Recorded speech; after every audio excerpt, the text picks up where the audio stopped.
तो हम जो है वो 89A को डिस्कस कर रहे थे, अल्टरनेट डिस्प्यूट रेजोल्यूशन। जिसमें आपको मैंने बताया कि ये सिविल मतलब एक प्रोसीजरल सेक्शन, सीपीसी एक प्रोसीजरल लॉ है जैसे हमें पता है। तो इसका जो सब्सटेंशियल पूरा कानून है, alternate dispute dispute resolution ADR 1940 का एक्ट है, वो आप पढ़ लीजिएगा कभी। तो 1889A के तहत हम मैंने जो आपको तीन किस्म के बताए कि these are the three modes of ADR: arbitration, mediation and conciliation. तो अगर आपको कोई क्वेश्चन इससे रिलेटेड हो तो आप पूछ ले, वरना हम जो है ना वो प्रोसीड ऑन करें आगे।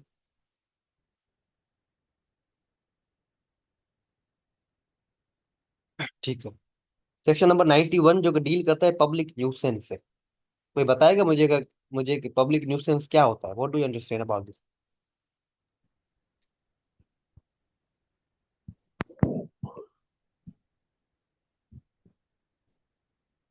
हेलो। पब्लिक न्यूसेंस क्या होता है?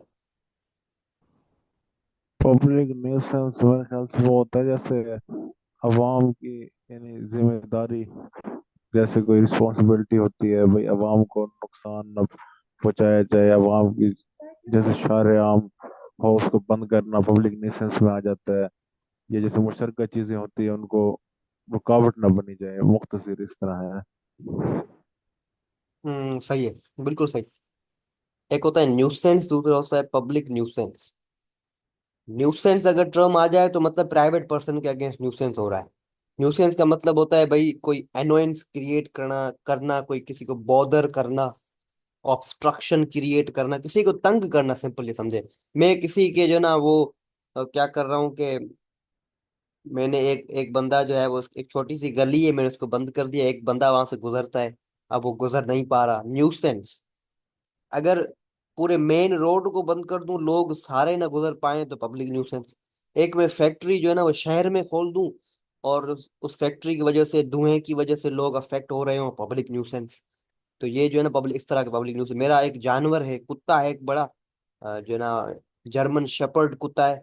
उसको जो है ना मैं जो है, दिन सुबह के वक्त खोल देता हूँ, रोड पर खड़ा होता है, वहां से लोग क्या गुजरते हैं तो लोगों को बड़ा तकलीफ देता है वो। तो ये भी एक पब्लिक न्यूसेंस है। पब्लिक न्यूसेंस के लिए ये सेक्शन 91 है कि अगर पब्लिक न्यूसेंस क्रिएट हो तो एडवोकेट जनरल जो है ना वो सूट इंस्टीट्यूट कर सकता है, या दो से ज्यादा लोग। यानी यहाँ पर पब्लिक को क्या, पब्लिक कौन सी क्या होती है? पब्लिक के दो लोग हो तो वो भी पब्लिक है, या दो से ज्यादा लोग अगर मिलकर भी सूट फाइल करना चाहे तो कर सकते हैं पब्लिक न्यूसेंस में, और कोर्ट उसको बाजाबता सुनेगी और जो है ना फैसला सुनाएगी।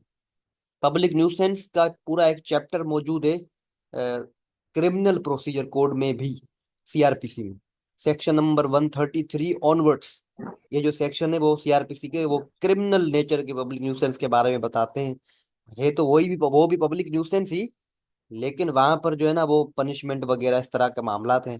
उस फैक्ट्री को बंद कर देना, ये सिचुएशंस वहां पर होती हैं। फैक्ट्री को बंद तो यहाँ पर भी किया जा सकता है, लेकिन वहां पर जो पेनल्टीज है वो क्रिमिनल नेचर की पेनल्टीज है। तो अब कहने का यहाँ पर मतलब क्या है कि पब्लिक न्यूसेंस में आप सिविल सिविल केस भी कर सकते हो, सिविल सूट भी कर सकते हो, और क्रिमिनल केस, दोनों क्रिमिनल केस भी कर सकते हो। तो दोनों जो है ना वो साइमल्टेनियसली चलेंगे। पब्लिक न्यूसेंस से कुत्ते ने काटा, अब जो है ना वो उसके लिए आपको कंपनसेशन मिल सकती है सेक्शन 91 में। लेकिन क्रिमिनल में सजा होगी अक्यूज कन्विक्टेड को, वहां पर जो है ना कंपनसेशन का मामला नहीं है। तो now the next is section number 100। Sir ji, law of tort में भी केस कर सकते हैं? लॉ ऑफ टोर्ट के तहत इस सर लॉ कोर्ट्स ऑफ में या टॉर्ट नहीं? जो है ना वो इन्फोर्स नहीं है पाकिस्तान में। अब नहीं होते वो लॉ ऑफ टॉर्ट के केसेस। कोई सुना आपने जो है ना जज लॉ ऑफ टॉर्ट का हो? वो बहुत बस पढ़ाया गया है कि सिविल रॉन्ग, थप्पड़ मारा किसको, डिफेमेशन हुई, डिफेमेशन भी अब क्रिमिनल में आ गई है। एक पूरा जो है ना अमेंडमेंट आई थी डिफेमेशन में कि अगर किसी की इज्जत को जो है ना खराब किया जाएगा तो जो है क्रिमिनल केस उसके लिए फाइल होगा डिफेमेशन का।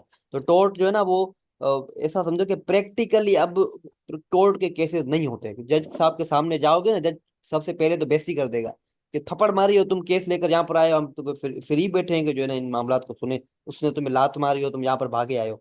जो तो टोर्ट बहुत कम होता ठीक हो गया। है। Now the next section number 100, second appeal. एक तो अपील जो आपका राइट होता है, कोर्ट ने अलाउ कर दिया कि भाई आप जो है ना अपील करो। सेकंड अपील जो है ना वो राइट नहीं होता है। It depends on the court कि अगर वो आपको लीव टू अपील देगी तो फिर ही आप सेकंड अपील फाइल कर सकते हो। ठीक है। It shall be preferred to the high court, ऐसी बात है ज्यादा से ज्यादा हाई कोर्ट में हो सकती है। ठीक है। क्योंकि सिविल में केस चला, फिर डिस्ट्रिक्ट में फर्स्ट अपील हुई, उसके बाद हाई कोर्ट में सेकंड अपील होती है। लेकिन इसी तरह अगर सिविल को डिस्ट्रिक्ट में ही डायरेक्ट केस है तो उसकी फर्स्ट अपील हाई कोर्ट में और सेकंड अपील सुप्रीम कोर्ट में। ठीक है। तो अगर मेन चीज क्या है कि अगर वो जो एपेक्स कोर्ट्स हैं वो लीव टू अपील देंगी तो अपील होगी, वरना नहीं। लेकिन लीव टू अपील जो देगी वो किन केसेस में देगी, तो these are the three cases in which अगर कोई फैसला कॉन्ट्ररी टू लॉ हो या usages having the force of law, इनके यानी कानून के मुतरादिफ हो कोई फैसला, कानून को ब्रीच किया गया हो, तो फिर जो है ना सेकंड अपील हो सकती है। ठीक है। जहां पर लीव टू अपील मिल सकती है, वरना सेकंड अपील कम होती है। ठीक है। फर्स्ट अपील में ही मामला खत्म हो जाता है। ठीक है। या अगर मटीरियल इशू ऑफ लॉ जो है ना उसको देखा ही ना गया हो।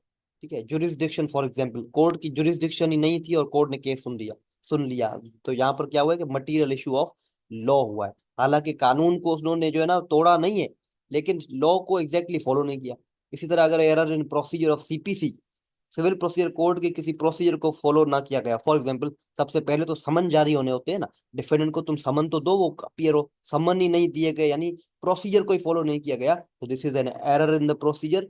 Therefore a second appeal may be granted, यानी right to second appeal may be granted, leave to appeal may be granted by the apex court. Now the next are some three connected। यानी sir जी जी। यानी sir appeal के लिए ये चीजें जरूरी हैं, अगर ये चीज इससे हट के कुछ होगा तो फिर वो नहीं हो सकती, यानी हाई कोर्ट में नहीं जा हाँ, सकते ऐसे। फिर नहीं हो सकती सेकंड अपील में, फिर नहीं हो सकती है, कानून ने लॉ ने एक्सप्रेसली कह दिया है ना, तो बस। ठीक हो गया। Now there are three connected sections, reference, review और रिवीजन। कोई है मुझे कि बताए कि इनमें फर्क क्या होता है? अगर फर्क ना पता हो तो I am here to tell you. Reference, review और जी रिवीजन सर। फर्क क्या होगा? सर ये जो रिव्यू होता है ना, ये नजरसानी होती है कि जज जो वो फैसला करता है ना, उसके उसकी कोर्ट में की जाती है कि आपने फैसला किया, इस पे कोई न्यू फैक्ट्स आ जाए या कुछ हो, कि आप इसको नजरसानी कर दें। और जो रिव्यू रिव्यू कहता हूँ, जो रेफरेंस होता है वो हाई कोर्ट भेजती है रेफरेंस बना के कि इसको। इसी तरह जो है ना वो रिवीजन भी एपेक्स कोर्ट में किया जाता है। फर्क क्या हुआ?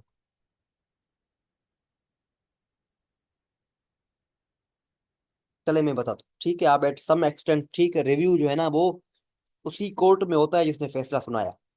रेफरेंस का मतलब होता है भाई किसी मैटर को रेफर कर देना। मैं सपोज करो जज हूँ, सिविल जज हूँ, कोई मैटर ऑफ लॉ मेरे सामने आया है और जो है वो मुझसे जो है ना वो मैटर ये सॉल्व नहीं हो रहा। क्यों नहीं हो रहा? क्योंकि मैं जो है ना लॉ को इंटरप्रीट सही तरीके से कर नहीं पा रहा हूँ। मैं जो है ना वो जो समझ नहीं पा रहा हूँ कि ये लॉ जो है ना एग्जैक्टली मीनिंग तो आ रही है उस सेक्शन की, लेकिन इसकी एप्लीकेशन प्रैक्टिकल क्या है? ठीक है। तो यहाँ पर फैसला किस तरीके से होना चाहिए, तो उसके लिए जो है ना मैं उस मैटर को रेफर कर सकता हूँ डायरेक्टली हाई कोर्ट के लिए, कि वो हाई कोर्ट जो यानी ऑनरेबल हाई कोर्ट जो है वो अपना ओपिनियन दे अपॉन दैट मैटर। तो that is reference. Now the वो सर नेक्स्ट इज खुद रिव्यू। देगी या फिर किसी डिस्ट्रिक्ट जज को दे देगी? जी। हाई कोर्ट ओपिनियन खुद देगी या किसी डिस्ट्रिक्ट जज को भी रेफर कर सकती है नहीं नहीं, वो रेफरेंस? नहीं रेफर नहीं किया जाए।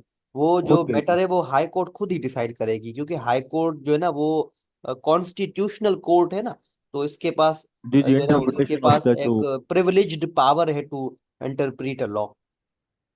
जी जी। उसके बाद 114 रिव्यू।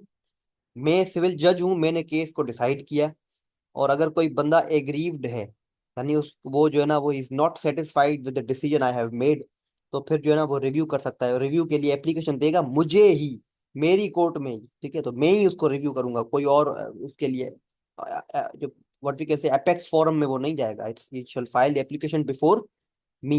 लेकिन उसके लिए these are the situations, in these situations review can be filed only, कि अगर अपील का राइट तो था लेकिन जो है वो उसने अपील नहीं की, अपील वो नहीं करना चाहता, वो रिव्यू कराना चाहता है, तो वो करा सकता है। अगेंस्ट द ऑर्डर और डिक्री, या अगर ऐसी केस सर की वो अपील की जी। वो आपकी बात पूरी कर ले, मैं ये पूछना चाह रहा था, अपील के अगर रिव्यू उसका खारिज हो जाता है फिर वो अपील में जा सकता है या अपील का राइट खत्म हो जाएगा रिव्यू के बाद? नहीं, रिव्यू के बाद भी अपील का पावर रहेगा। रहेगा। हाँ, अपील जो है ना वो ये अपील ये रिव्यू हम उसमें भी कर सकते हैं जो एडीआर था आर्बिट्रेशन में, ऑप्शन होगा क्योंकि डिग्री के बाद उसे जज में रिव्यू कर सकते हैं उस ऑर्डर के खिलाफ नहीं जो नहीं, डिग्री जज ने की, वो रिव्यू नहीं होगा, वो आर्बिट्रेशन रिव्यू वाला। इसलिए नहीं होगा क्योंकि वो पार्टीज ने खुद मिलकर डिसाइड किया हुआ है ना, यूनानिमस उनकी कंसेंट थी उस पर, वो यूनानिमसली डिसाइड कर लिए, तो there will be no any chance of review, लेकिन अपील हो सकती है वहां। अच्छा, वेयर ठीक अप, हो गया। तो दूसरा केस है कि दूसरी सिचुएशन है कि where appeal is not allowed, appeal का चांस ही ना दिया गया हो तो रिव्यू किया जा सकता है। या जो है डिसीजन जो है वो रेफरेंस में डिसाइड हुआ हो, रेफरेंस हमने देखा ऊपर, और रेफरेंस भी किस सिचुएशन में, कि जब स्मॉल कॉजेज कोर्ट ने जो है ना हाई कोर्ट को भेजा हो एक मैटर, और वहां पर हाई कोर्ट ने रेफरेंस में उसको डिसाइड किया हो, तो फिर जो है ना वो रिव्यू उस मैटर को किया जा सकता है। तो वहां पर रिव्यू जो है ना इस तरह होगा कि स्मॉल कॉजेज कोर्ट जिसने उसको भेजा था, तो वो स्मॉल कॉजेज कोर्ट में भी अप्लाई किया जा सकता है फॉर द रिव्यू, और हाई कोर्ट जिसने रेफरेंस के थ्रू वर्डिक्ट दिया है, तो हाई कोर्ट में भी रिव्यू के लिए जाया जा सकता है, क्योंकि दोनों यहाँ पर जो है ना फिर कोर्ट्स कनेक्ट हो जाती हैं। therefore in what we can say in any of the court the review application can be filed, may be filed. Now the next is 115 revision.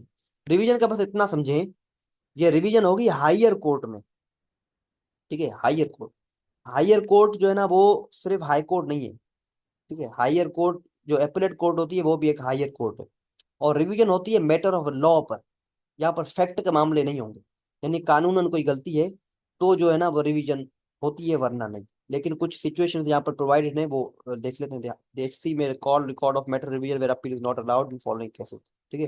तो रिवीजन मोस्टली यहाँ पर लिखा हुआ है कि रिवीजन उन केसेस में होगी जहाँ पर अपील जो है वो अलाउ ना हो, अपील का राइट ना हो, तो आपके पास एक ऑप्शन होता है कि रिवीजन के लिए आप जा सकते हो, लेकिन तब जब मैटर लॉ से कनेक्टेड हो, यानी मैटर जो ऐसा हो कि कानूनन कोई गलती हुई है। when subordinate court has exercised the jurisdiction not vested by the law, यानी उसके पास jurisdiction थी नहीं और उसने जो है ना केस को सुन दिया, तो ये एक व्हाट वी कैन से कानूनन गलती है, जिसके लिए जो है ना वो रिवीजन किया जा सकता है। Failing to exercise jurisdiction vested by the law, जो जुरिस्डिक्शन उसको दी गई थी उसको उसने यूज ही नहीं किया, उसने कोर्ट के सामने केस फाइल हुआ और कोर्ट जो है ना वो कह रही है कि मेरे पास जुरिस्डिक्शन ही नहीं है। अगर आपके पास जुरिस्डिक्शन नहीं है तो किसके पास जुरिस्डिक्शन है? तो उसके पास जुरिस्डिक्शन थी भी सही, उसके बावजूद भी उसने उसको डिसाइड नहीं किया, तो इसके लिए आप रिवीजन में जा सकते हो, उस ऑर्डर के लिए आप उस ऑर्डर के अगेंस्ट आप जो है ना रिवीजन में जा सकते हो। एक्सरसाइजिंग जुरिस्डिक्शन इलीगली और have done material irregularity, jurisdiction उसके पास है ही नहीं लेकिन फिर भी उस मैटर को सुन रहा है, तो इन केसेस में भी जो है ना we have power to go for the revision. 144 reinstitution, किसी को पता है कि रीइंस्टीट्यूशन क्या है?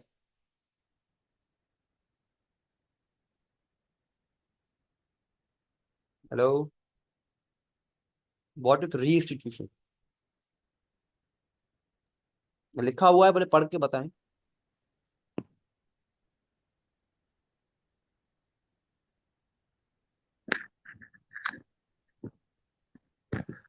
सर अपील ही वो कहते हैं, अपील मतलब अपील ही हुई ना ये एक टाइप की तो। अपील हुई क्या? रीइंस्टीट्यूशन अपील हुई ऐसे?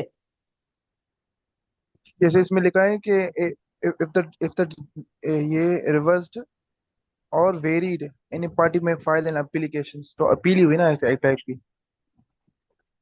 नहीं, अपील नहीं है, ये एप्लीकेशन है। देखें, रीइंस्टीट्यूशन का मतलब होता है कि जब एक कोर्ट ने डिक्री पास कर दी और उस डिक्री को फिर उसने चेंज किया, वेराय किया, क्योंकि कोर्ट ने समझा कि हमने फैसला गलत किया, इसको चेंज, कोर्ट के पास पावर तो है, वो डिक्री को चेंज कर सकती है, वेराय कर सकती है, रिवर्स कर सकती है। तो अगर उसने चेंजिंग लाई है, तो आप जो है ना कोर्ट में आपका मतलब क्या है, कौन आप कौन? जो एग्रीव्ड पर्सन होगा वो, तो एग्रीव पर्सन एक एप्लीकेशन देगा कोर्ट को कि आपने जो जो रिवर्स किया है इसको जो चेंज किया है इसको काइंडली रिवर्स कर दे बैक, जो इसकी पहले हालत थी डिक्री की वही हालत में इसको लाओ, ठीक है। This is called the application for reinstitution of a decree, ठीक है। तो रीइंस्टीट्यूशन का मतलब सिंपल ये होता है। ये क्लियर हुआ?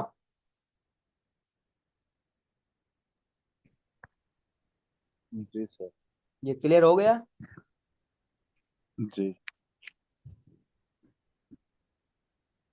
सेक्शन 148, enlargement ऑफ टाइम, कि अगर कोर्ट ने कोई काम कहा कि भाई मुख्तार का डॉक्यूमेंट लाए, कि सर्वे फॉर्म का डॉक्यूमेंट है वो लाए, या किसी इलाके के मैप को लाए, अगर वो जो है ना वो मैप को नहीं भी लाता, या भले इवन टाइम पड़ा हो, फॉर एग्जाम्पल उसने टाइम दिया कि 15 दिनों के अंदर मैप को लाओ, कि नेक्स्ट डेट पर मैप को लाओ, और अगर वो लेकर नहीं आया, तो जो है ना वो कोर्ट के पास पावर है कि टाइम को इनलार्ज कर सकती है, कि चले ठीक है इस बार नहीं लाए तो अगली बार लाना। तो this is simple power of court to enlarge the time concern of any act.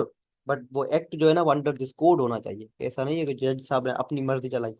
Inherent powers 151 बड़ा सुना होगा आपने, तो ये बताएगा कि इनहेरेंट पावर का मतलब क्या होता है? इनहेरिट पावर भाई ऐसी पावर है कि जज समझे कि अगर उसे करना चाहिए तो वो कानून में मौजूद ना भी हो तो फिर भी वो यूज कर सकता है, लॉ से हट के भी। वो समझे कि अगर ये बेहतर है इसमें। सही है, एग्जैक्टली। इनहेरेंट पावर का मतलब होता है जो वो तमाम पावर्स जो सिविल प्रोसीजर कोड ने एक जज को दी हैं, ठीक है। जिस तरह एनलार्जमेंट ऑफ टाइम जो है ना वो इसकी पावर है, वो रिवर्स कर सकता है डिक्री को, वो भी जज की पावर है। तो ये तो पावर्स कोर्ट ने बता दी, सिविल प्रोसीजर कोड में ये पावर्स लिखी हुई हैं। लेकिन उसके अलावा भी अगर कोर्ट जो है ना समझती है कि for the end of the justice, या to prevent abuse of its process, और मैं इन चीजों के लिए अगर कोर्ट चाहे तो कोई और फैसला भी दे सकती है, कोई और ऑर्डर भी कर सकती है, कोई और काम करने का हुक्म दे सकती है, ठीक है। तो भले वो हुक्म जो है ना उसके बारे में एक्सप्रेसली सीपीसी में लिखा ना हुआ हो, फिर भी माना जाएगा कि जज साहब के पास वो पावर है, ठीक है। तो that is called the inherent power of any court, every any जज अंडर सेक्शन 151। 152, कोर्ट के पास ये पावर है कि वो डिक्रीज को अमेंड कर सकती है, जजमेंट को अमेंड कर सकती है, ऑर्डर्स को अमेंड कर सकती है, अगर कोई क्लेरिकल मिस्टेक हो जाए, कोई एरिथमेटिक किस्म की मिस्टेक हो जाए, ठीक है। और ये जो है ना ये सो मोटो भी कर सकती है, यानी ऑन इट्स ओन मोशन भी चेंजिंग ला सकती है, अमेंडमेंट ला सकती है, या on the application of any party जो है ना वो ये चीज कर सकती है। So here we are going to end our this lecture. और इस लेक्चर में हमने अपने सेक्शन का जो पार्ट था सीपीसी का उसको कंप्लीट कर लिया है। From the next classes of CPC we shall start the orders of CPC, जो कि एक प्रोसीजरल का प्रोसीजर बताते हैं हमें, ठीक है। ये आज हमारा थर्ड लेक्चर था सीपीसी पर, यानी तीसरा हफ्ता। बाकी जो हमारे 5 वीक्स हैं, 5 हफ्ते, उन 5 हफ्तों में हम ऑर्डर्स को डिस्कस करेंगे सीपीसी के, ठीक है। कुछ एमसीक्यूज मेरे पास हैं, ये जो हमने आज पढ़ा है उससे रिलेटेड। उन एमसीक्यूज को मैं आपके ग्रुप में सेंड कर देता हूँ, उनको भी काइंडली सोल्व करिएगा, इससे जो है ना आपको बड़ा फायदा होगा। तो अगर आपको कोई क्वेश्चन हो तो पूछे, वरना यार we are going to end the class. Sir एक क्वेश्चन था कि अगर शुरू में जो हमने पढ़ा था ना कि अगर किसी डिग्री डेप्टर के खिलाफ यानी अगर कोई पेश नहीं होता तो कोर्ट जुर्माना कर सकती है।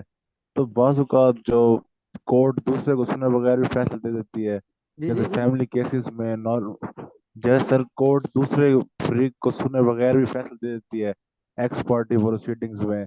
जैसे खुला की केसेस हैं उसमें हस्बैंड पेश ही नहीं होता लेकिन कोर्ट फिर भी उन्हें खुला दे देती है यानी बगैर सुने ही।